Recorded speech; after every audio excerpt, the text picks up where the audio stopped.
నమస్కారం సామాన్యుడు TV news కి స్వాగతం. ఈనాటి వార్తా విశేషాలు. 2047 నాటికి భారతదేశం $30 ట్రిలియన్ జీడీపీకి చేరాలని ఏపీ సీఎం చంద్రబాబు ఆకాంక్షించారు. శాసనసభలో స్వర్ణాంధ్ర విజన్ 2047 డాక్యుమెంట్ పై లఘు చర్చ సందర్భంగా ఆయన మాట్లాడారు.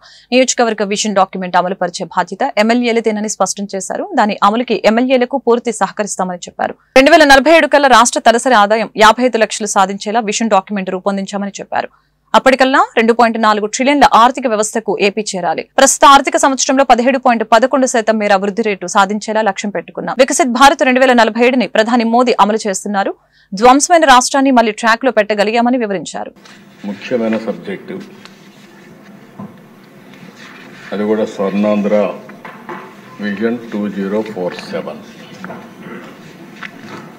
దీనిపైన సభ్యులకి ఇప్పటికే చాలాసార్లు చర్చ కూడా జరిగింది. కానీ ఈరోజు మనమందరం కూడా దీన్ని క్లారిటీగా మళ్ళీ అమలు చేయడానికి ఏప్రిల్ 1 నుంచి నూతన సంవత్సరం వస్తుంది.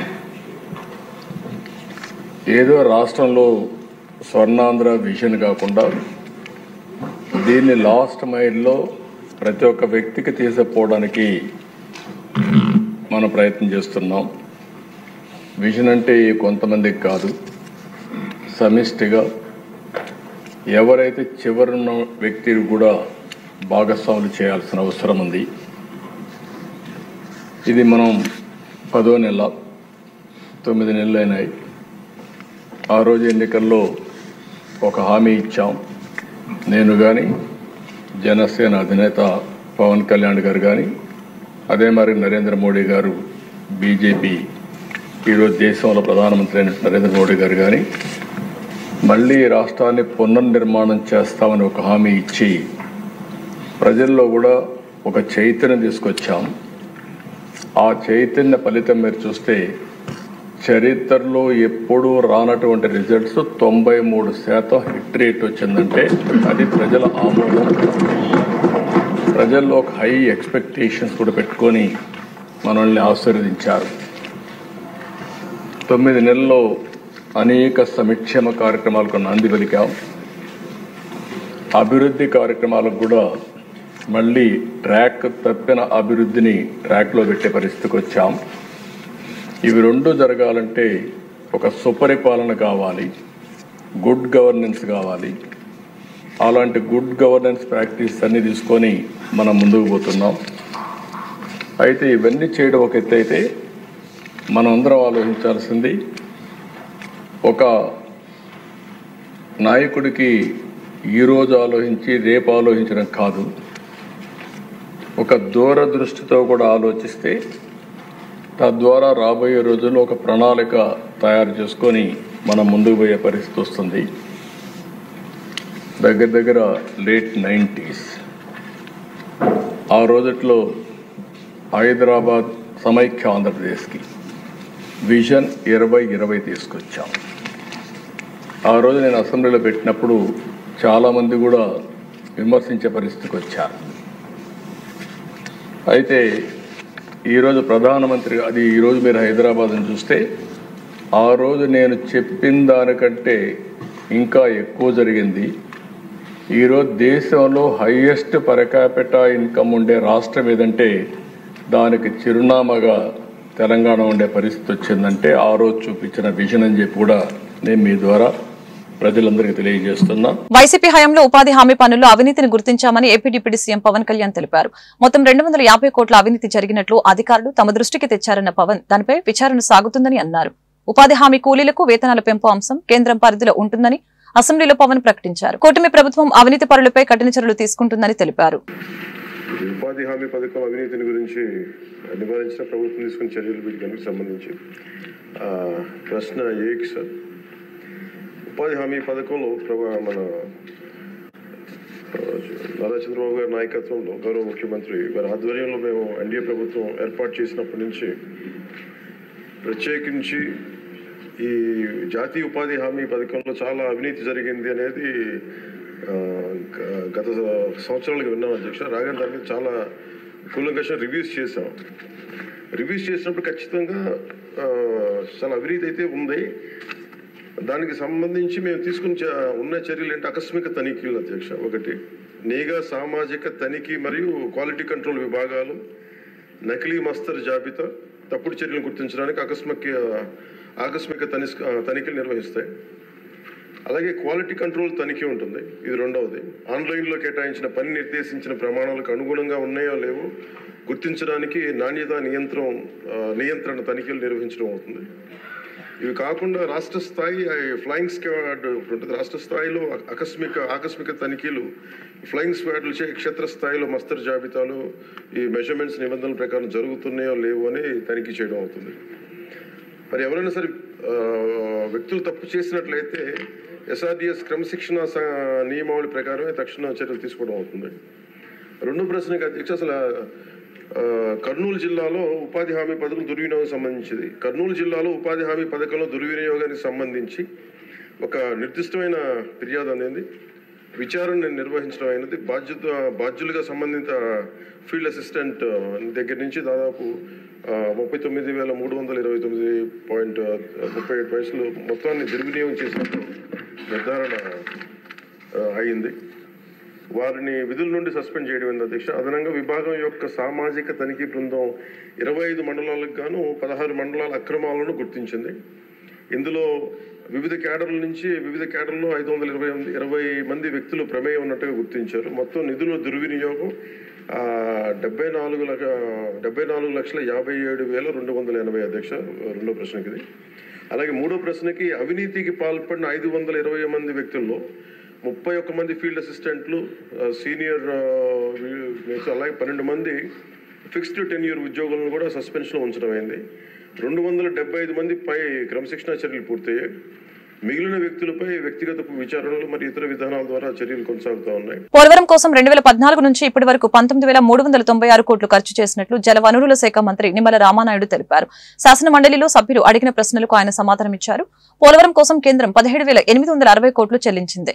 ప్రాజెక్టుల వలన 96,660 కుటుంబాలు ముంపునికి గురవుతున్నాయి.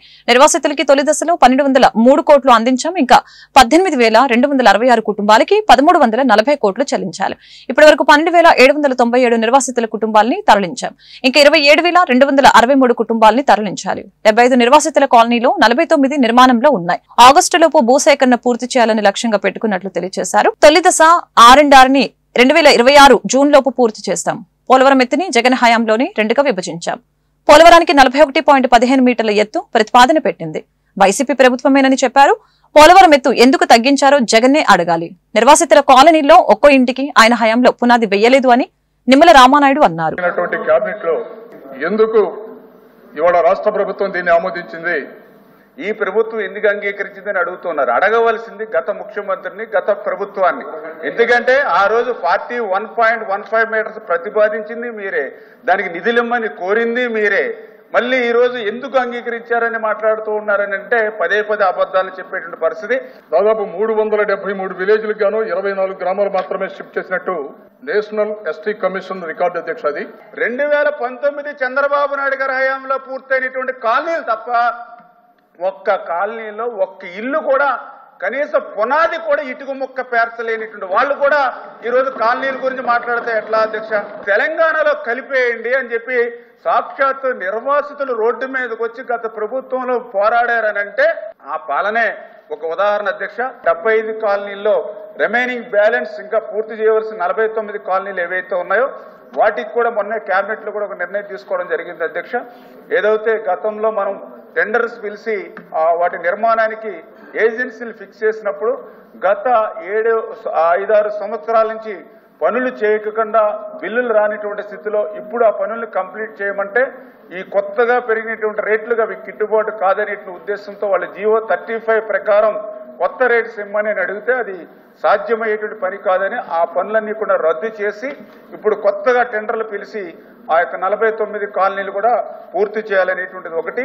రెండవది ఇప్పుడు ఐడెంటిఫై చేసిన కొత్తగా నిర్వాసితుల గ్రామాలను కూడా ఐడెంటిఫై చేసి టోటల్ గా అంటే ఒక 1 ఇయర్ లోపల అంటే 2025 జూన్ కల్లా ఈ ప్రక్రియను ప్రారంభించి 2026 జూన్ కల్లా ఈ కాలనీలు పూర్తి చేయడం ద్వారా ఈ నిర్వాసితులందరినీ కూడా అక్కడ తరలించడానికి ఒక యాక్షన్ ప్లాన్ మీదే మరి ఈ ప్రభుత్వం పనిచేస్తుందనే విషయాన్ని కూడా స్పష్టంగా మీ ద్వారా తెలియజేసుకుంటాను అధ్యక్ష. గుంటూరు జిల్లాలో 10వ తరగతి పరీక్షలు సహృద్భావ వాతావరణంలో జరుగుతూ ఉన్నాయి అని డీఈఓ సివి రేణుక తెలిపారు. విద్యార్థులకు ఎలాంటి ఇబ్బందులు తలెత్తకుండా అన్ని ఏర్పాట్లు చేశామని స్పష్టం చేశారు. హిందూ కళాశాల ఎగ్జామ్ సెంటర్లో డిస్ప్లే బోర్డు విషయంలో విద్యార్థుల తల్లిదండ్రుల పట్ల దురుసుగా వ్యవహరించిన ఉద్యోగిని విధుల నుంచి తొలగించినట్లు చెప్పారు. సోమవారం డీఈఓ మీడియాతో మాట్లాడారు. పరీక్షల ప్రారంభ సమయంలో ఈ చిన్నపాటి ఘటన జరగడం బాధాకరమని చెప్పారు. విద్యాశాఖ నుంచి విద్యార్థులకి అవసరమైన సమాచారం అందిస్తామని వివరించారు. హై స్కూల్లో కొంచెం తల్లిదండ్రులు వెళ్ళినప్పుడు అక్కడ ప్రాపర్గా సైనేజ్ లేకపోవడం, డిస్ప్లే బోర్డ్స్ లేకపోవడం వల్ల కొంత అసహనానికి గురై అక్కడ కొంత చోటు చేసుకుంది. దాన్ని కొంత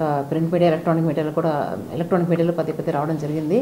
కానీ యాక్చువల్గా ఆ పేపర్ విత్డ్రాయల్ కోసమని అక్కడ ఉన్న చీఫ్ సూపరింటెండెంట్స్, డిపార్ట్మెంటల్ ఆఫీసర్ కేవలం అపాస్కి సంబంధించిన చీఫ్ సూపరింటెండెంట్ తప్ప మిగతా ముగ్గురు బయటికి వెళ్ళడం జరిగింది. 8:30 ఆ ప్రాంతంలో ఈ సంఘటన జరిగింది.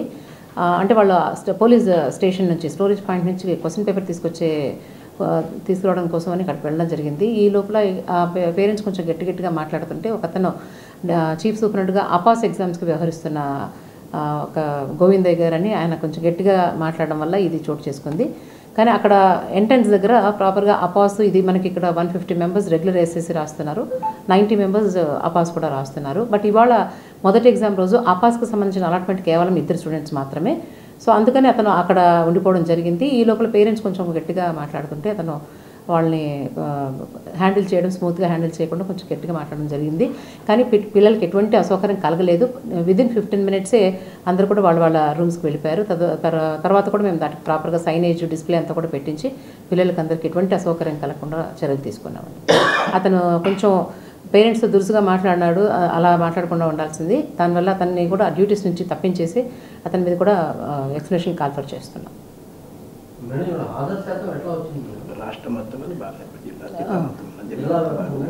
అది అంటే అటెండెన్స్ కూడా తీసుకుంటాము.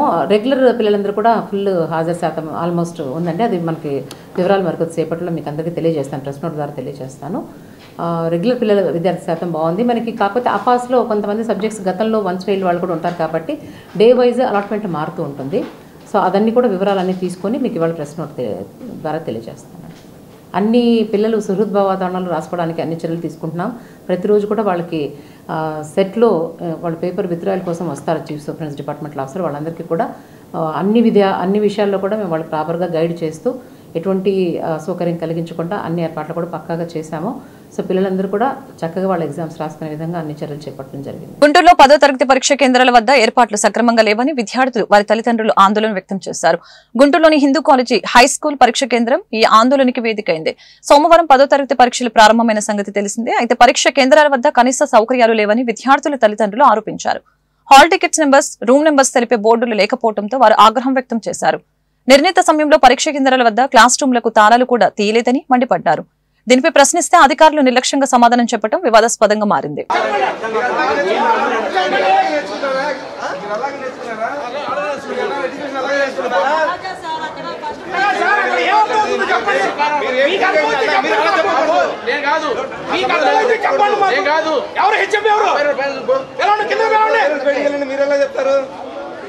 పేరెంట్స్ బయటికి వెళ్ళాలా? పిల్లలు ఏమైపోలేడా? మీరు ఇష్టం వచ్చినట్టు రాసేసి క్లియర్గా ఉంది. అలాగే కదా అది ఒక కోడ్ నెంబర్ కూడా పెట్టారండి బయట. పెద్ద బ్యానర్ పెట్టాలి కదా, ఎవరికంతా వైద్య తెలియదు చెప్పండి. ఇది ఎక్కడ పెట్టారు? ఫండ్స్ ఇవ్వ మీ దగ్గర ఒక బ్యానర్ రాసి పెట్టచ్చు బయట. ప్రజా సమస్యల్ని పరిష్కరించడమే తొలి ప్రాధాన్యతగా తీసుకోవాలని జిల్లా కలెక్టర్ నాగలక్ష్మి అధికారులను ఆదేశించారు. విధి నిర్వహణలో అలసత్వం వహిస్తే సహించేది లేదని హెచ్చరించారు. రాష్ట్ర ప్రభుత్వం అందించే పౌర సేవలు, సంక్షేమ కార్యక్రమాలు పారదర్శకంగా అమలు కావాలని చెప్పారు. ప్రజా సమస్యల పరిష్కార వేదిక స్పందన కార్యక్రమం సోమవారం గుంటూరు జిల్లా కలెక్టర్ ప్రాంగణంలో ఎస్ఆర్ శంకరన్ కాన్ఫరెన్స్ హాల్లో జరిగింది. ఈ సందర్భంగా జిల్లా నలుమూలల నుంచి వచ్చిన బాధితులు తమ సమస్యలను పరిష్కరించాలని కోరుతూ కలెక్టర్ నాగలక్ష్మికి విజ్ఞాపన పత్రాన్ని సమర్పించారు.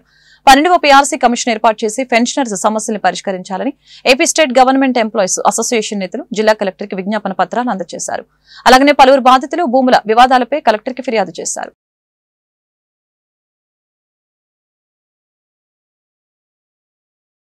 ఎన్నికల హామీ మేరకు కూటమి ప్రభుత్వం అర్హత ఉన్న ప్రతి ఒక్కరికి ఇళ్ల స్థలాలు మంజూరు చేయాలని సిపిఐ జిల్లా కార్యదర్శి జంగల అజయ్ కుమార్, నగర కార్యదర్శి కోట మాల్యాద్రి డిమాండ్ చేశారు. అలాగే ఇంటి నిర్మాణం నిమిత్తం 5 లక్షలు ఇవ్వాలని చెప్పారు. లేని పక్షంలో ప్రభుత్వ స్థలాలను ఆక్రమించుకుంటామని హెచ్చరించారు. పేదోడి సొంతింటి కల సాకారం చేయాలని కోరుతూ సిపిఐ ఆధ్వర్యంలో సోమవారం గుంటూరు కార్పొరేషన్ కార్యాలయం వద్ద ధర్నా కార్యక్రమం నిర్వహించారు. ఈ మేరకు వారు మీడియాతో మాట్లాడారు. కూటమి ప్రభుత్వం అధికారంలోకి వచ్చి 9 నెలలు గడిచినా ఇచ్చిన వాగ్దానం మేరకు ఎంతవరకు పేదలకు ఇళ్ల స్థలాలు ఇవ్వలేదని ఆరోపించారు. ఇప్పటికే సిపిఐ పక్షాన అర్హత ఉన్న లబ్దిదారుల లిస్టుని సంబంధిత అధికారులకి అందజేశామని వివరించారు. కార్యక్రమంలో సిపిఐ నేతలు అరుణ్, రావుల అంజిబాబు, జంగాల చైతన్య తదితరులు పాల్గొన్నారు. చంద్రబాబు నాయుడు గారు పట్టణాల్లో ఉండేటటువంటి నిరుపేదలకి 2 సెంట్లు ఇస్తామని, గ్రామాల్లో ఉండే పేదలకి 3 సెంట్లు ఇస్తామని, ఇల్లు కట్టుకోవడానికి 4 లక్షల రూపాయలు ఆర్థిక సాయం చేస్తామని తెలియజేయడం అనేది జరిగింది. ఆ వాగ్దానాన్ని అమలు చేయాలని సిపిఐ ఆధ్వర్యంలో గత 2 నెలలుగా స్థానిక సచివాలయాల్లో, తాలూకా కార్యాలయాల్లో అర్జీలు ఇచ్చేటటువంటి కార్యక్రమాన్ని చేస్తూ ఉన్నాం. అందులో భాగంగానే ఈ రోజున మున్సిపల్ కమిషనర్ కార్యాలయం దగ్గరికి గుంటూరులో రావడం అనేది జరిగింది. ప్రభుత్వం ప్రత్యేకమైనటువంటి దృష్టి పెట్టి నిరుపేదలు నీడ లేకుండా అల్లాడిపోతున్నారనేటటువంటి బలమైనటువంటి భావానికి ఈ ప్రభుత్వం వచ్చి తక్షణమే నెరవేర్చాలని సిపిఐగా చేస్తూ ఉన్నాం. కమిషనర్ గారికి నిన్న ఈ 2 నెలల నుంచి రాసిన అర్జీలన్నీ కూడా ఇవ్వడానికి రావడం జరిగింది. ఇప్పటికే మరి 2 నెలల నుంచి కూడా వివిధ సచివాలయాల్లో, వార్డు సచివాలయాల్లో కూడా అప్లికేషన్లు ఇవ్వడం జరిగింది. మరి గత ప్రభుత్వం మరి సెంటు స్థలంలో మరి 1,80,000 అంటాం. ఆ టైంలోనే మరి సిపిఐగా 2 సెంట్లు ఇవ్వాలని, 5 లక్షలు మరి నిర్మాణానికి ఇవ్వాలని కూడా ఆందోళన నిర్వహించాం. అనంతరం ఎన్నికలు రావటం, ఎన్నికల్లో కూటమి ప్రభుత్వం హామీ మరి 2 సెంట్లు ఇస్తామని, అట్లాగే 4 లక్షలు ఇస్తామని చెప్పి హామీ ఇచ్చారు. మరి అధికారంలోకి వచ్చి మరి 9 నెలలు అయినప్పుడు కూడా దాని మీద మరి ఇప్పటికి కూడా స్పష్టత లేకుండా ముందుకు రాని పరిస్థితుల్లో సిపిఐగా మరి ఈ 2 సెంట్లు ఇవ్వాలని, 5 లక్షల రూపాయలతోటి గుంటూరు నగరంలో మరి అందరిని కూడా పేదలకి మరి అర్హులుగా చేయాలని కోరుతూ ఈ కార్యక్రమాన్ని నిర్వహిస్తూ ఉన్నాం.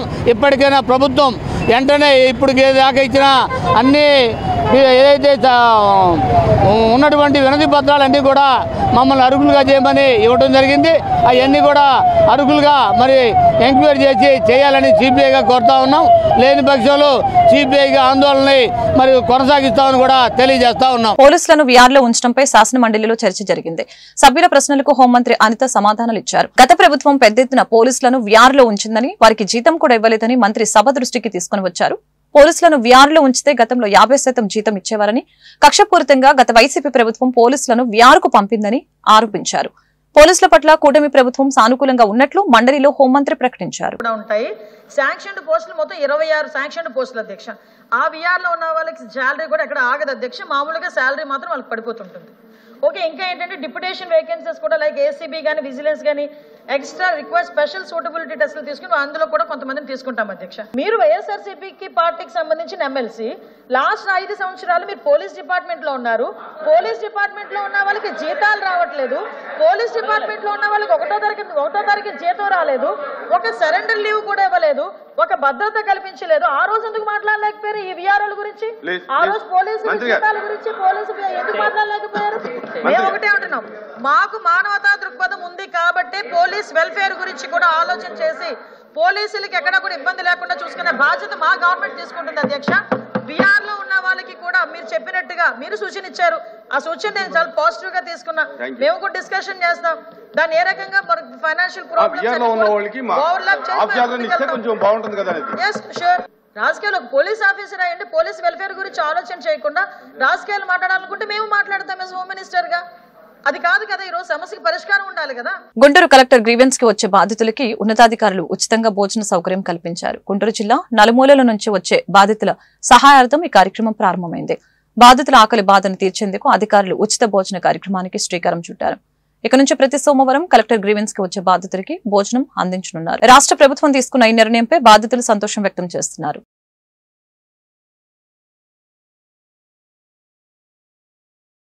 శాంతి భద్రతల పరిరక్షణ విషయంలో రాజీ పడవద్దని గుంటూరు జిల్లా ఎస్పీ సతీష్ కుమార్ పోలీసు అధికారులకి సూచించారు. పోలీస్ స్టేషన్ కు వచ్చే బాధితులకి సత్వరమే న్యాయం అందించే చర్యలు తీసుకోవాలని అన్నారు. ప్రజా సమస్యల పరిష్కార వేదిక స్పందన కార్యక్రమం జిల్లా ఎస్పీ కార్యాలయంలో సోమవారం జరిగింది. ఈ సందర్భంగా గుంటూరు జిల్లా నలుమూలల నుంచి వచ్చిన బాధితులు తమ సమస్యల్ని పరిష్కరించాలని కోరుతూ ఎస్పీ సతీష్ కుమార్ కి విజ్ఞాపన పత్రాలు అందజేశారు. ఆయా సమస్యల్ని నిర్దేశిత సమయంలోనే పరిష్కరించాలని సంబంధిత అధికారుల్ని ఎస్పీ ఆదేశించారు. ఆర్థికపరమైన లావాదేవీలు, రియల్ ఎస్టేట్ మోసాలు, వైద్యం పేరుతో దోపిడీకి గురైన బాధితులు తమ గూడిని మీడియా ఎదుట వెళ్లబోశారు. మాది నేను వంశీ వాళ్ళ నాన్న, దార్ల జోజీ నా పేరు. ఎన్ఐఆర్ హాస్పిటల్లో తీసుకెళ్తే వాళ్ళు చాలా దౌర్జన్యంగా మా అబ్బాయికి ఆపరేషన్ చేసి స్క్రూ చెట్టు కాకుండా చేసిన తర్వాత ఒక వారం తర్వాత అడిగితే మళ్ళీ 15 రోజుల తర్వాత రండి అన్నారు. అది తీసుకెళ్తే మళ్ళీ ఇది లాభం లేదు అని చెప్పి మళ్ళీ పంపించారు. అక్కడ కాదని చెప్పి మేము గుంటూరు శ్రావణ హాస్పిటల్కి వచ్చాము. వస్తే అక్కడ స్క్రూ తీసి చేశాడు. అక్కడ 3-4 లక్షలు దాకా అయిన డబ్బులు. ఇప్పుడు మనం తీసుకెళ్తే మళ్ళీ కాదు హైదరాబాద్ రాజస్థాన్ తీసుకెళ్ళమంటున్నాడు. అది పరిస్థితి మనకి ఎస్పీ గారి కాడికి వచ్చాం, ఎస్పీ గారిని కలుద్దామని వచ్చాం సార్ అని వచ్చాం. ఏం కావాలి? అది మాకు అబ్బాయికి జరిగిన నష్టానికి మరి ఏదో ఒకటి చేయాలి. జరిగిందంటే క్రికెట్ ఆడుతుంటే మా చెప్ప కొట్టుకుందండి. చెప్పు ఫస్ట్ అతను ఆడుకుంటుంటే మా చెప్ప తగిలి క్రికెట్ ఆడుతుంటే మా చెప్ప దెబ్బ తగిలింది. చూపించడం కోసం ఎన్ఆర్ఐ హాస్పిటల్కి వెళ్ళారు. ఎన్ఆర్ఐ హాస్పిటల్ ఇదేముందండి చింపులేలే మనం సర్జరీ చేద్దాం అన్నారు. చేద్దామంటే నమ్మి వీళ్ళు ఏంటంటే అక్కడ ఎన్ఆర్ఐ హాస్పిటల్ చేర్చారు. అదేదో ఇన్ఫెక్ట్ అయ్యి లోన పెద్ద స్క్రూస్ వేశారంట 3 అంగుళాలు. అంటే ఇక్కడ తీసాక చెప్పారు, దానివల్ల ఇన్ఫెక్ట్ అయింది. అడిగాము ఏందమ్మా ఇట్లా ఇన్ఫెక్ట్ అయింది కదా అంటే అది జరుగుతుంటాయండి, ఏముందో తగ్గిద్ది అన్నారు. కానీ మరి తగ్గలేదు. మళ్ళీ అది శ్రావణి హాస్పిటల్ తీసుకొచ్చి ఇక్కడ ప్రైవేట్ హాస్పిటల్లో కూడా 4 లక్షలు ఖర్చు పెట్టాం. దానికి ప్రయోజనం లేదు. వాళ్ళు హైదరాబాద్ తీసుకెళ్ళినారు. దాని మీద కంప్లైంట్ ఇచ్చి విషయం చేయమని చెప్పి అడుగుతున్నాం. రేషన్ ఆరోగ్యశ్రీ లేదా ఇలాగే ఉందండి, పెట్టాము, అప్లై చేసాము. ఇక్కడ శ్రావణ హాస్పిటల్ అలో చేయమండి. ఆల్రెడీ అక్కడ ఉపయోగించారు కదా, ఇక్కడ కుదరదు, డబ్బులు పెట్టుకుంటేనే చూస్తాం. ఎన్ఆర్ఐలో ఆరోగ్యశ్రీ ద్వారా ఇచ్చాం. ఆరోగ్యశ్రీ ద్వారా ఇచ్చాం. మెడిసిన్స్ అవి మేమే కొనుక్కొచ్చుకోం. ఏం క్యూర్ కాలేదు సార్. ఇప్పుడు హైదరాబాద్ తీసుకెళ్ళమని వాళ్ళు చెప్పారు. అతను ఇప్పుడు 5-6 లక్షల రూపాయలు ఇల్లు తాకట్టు పెట్టి డబ్బులు తెచ్చాడు. ఆ అబ్బాయి లేచి తిరగాలంటే 25-30 లక్షలు అయిద్దని చెప్తున్నారు. ఫిరంగిపురం మండలం 113 తాళ్లూరు గ్రామంలో శ్రీ రుక్మిణి సత్యభామ సమేత శ్రీ వేణుగోపాల స్వామి వారి ఆలయంలో నూతన ధ్వజస్తంభ ప్రతిష్టాపన కార్యక్రమం సోమవారం ఘనంగా జరిగింది.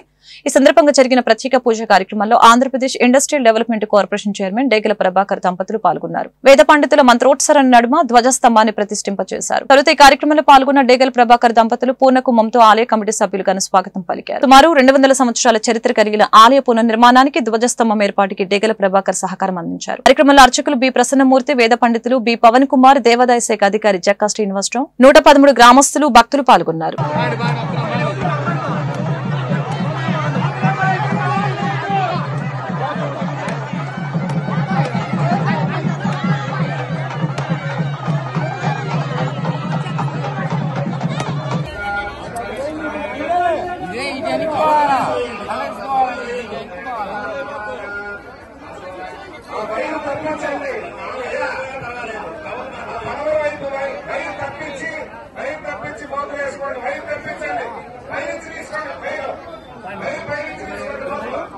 ప్రతి పేదవాడు కడుపు నిండా భోజనం చేయాలనే సంకల్పంతో కూటమి ప్రభుత్వం అన్నా క్యాంటీన్లకు శ్రీకారం చుట్టిందని గుంటూరు పశ్చిమ ఎమ్మెల్యే గల్లా మాధవి తెలిపారు. సోమవారం శివారు ప్రాంతాల పర్యటనకు వచ్చిన ఎమ్మెల్యే మిర్చి యార్డు సమీపంలోని అన్నా క్యాంటీన్ సందర్శించారు. అన్నా క్యాంటీన్లో లభించే టిఫిన్ ఆహారంపై ఆరా తీశారు. రైతులతో కలిసి ఎమ్మెల్యే నగర కమిషనర్ పోలీస్ శ్రీనివాస్ ను అల్పాహారాన్ని స్వీకరించారు. అన్నా క్యాంటీన్ పనితీరుపై సంతృప్తి వ్యక్తం చేశారు. అనంతరం ఎమ్మెల్యే మాట్లాడుతూ మిర్చి యార్డుకి స్థానిక రైతు కూలీలతో పాటు ఇతర జిల్లాల నుంచి రైతులు వస్తూ ఉంటారని, దానికి అనుగుణంగా రోజువారీ ఇచ్చే టోకెన్ల సంఖ్యను పెంచే ఆలోచన చేయాలని కమిషనర్ ను కోరారు. కార్యక్రమంలో గాలం వెంకటేశ్వర్లు, కదిరి సంజయ్, కార్పొరేటర్ అడక పద్మావతి, చెంబేటి మణికుమారి, చంద్రగిరి బాపు, మహబూబ్ సుబానీ, శివ, తుమ్మల నాగేశ్వరరావు, కాసిం, సైదా, బాబు, మామిడి రామారావు, బుడే, విజయలక్ష్మి తదితరులు పాల్గొన్నారు.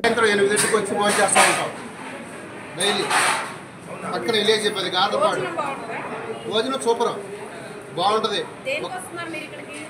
మేము యాడ్కి వచ్చామండి ఈరోజు.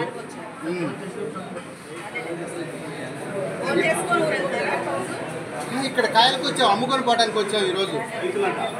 రైతులు అక్కడ కూడా తింటాం. పని పోయి వచ్చేసి 5 రూపాయల భోజనం కదా.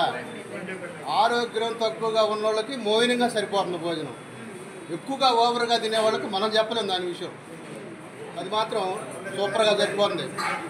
రెండు చెంచాలు వేస్తారు, 2 గంటలు బాగుంటుంది. సాధ్యం 5 రూపాయల టోకెన్ మనకి సరిపోతుంది. ఈ వార్తలు ఇంతటితో సమాప్తం. మరొక బులెటిన్లో మళ్ళీ కలుద్దాం. నమస్కారం.